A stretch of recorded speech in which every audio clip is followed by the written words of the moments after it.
tohle je takový malý dáreček pro Honzíčka a pro Vítečka.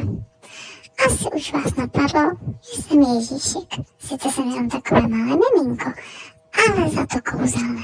Když jsem byl malinký, stala se mě krásná hvězda a vylétl jsem až nahoru na oblohu. A celý rok z té oblohy koukám na zem, jak jsou děti hodné, nebo jestli zlobí, jestli se ode mě něco zaslouží pod stromeček, nebo nezaslouží.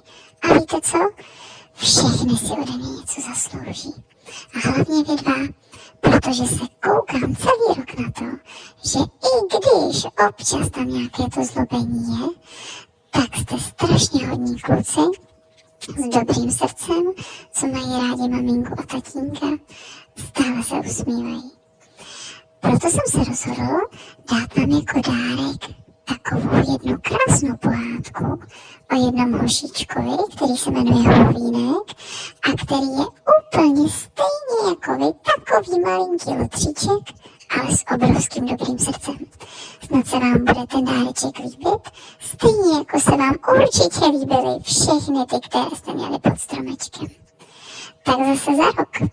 Mějte se moc krásně a buďte zdraví. Mám vás rád.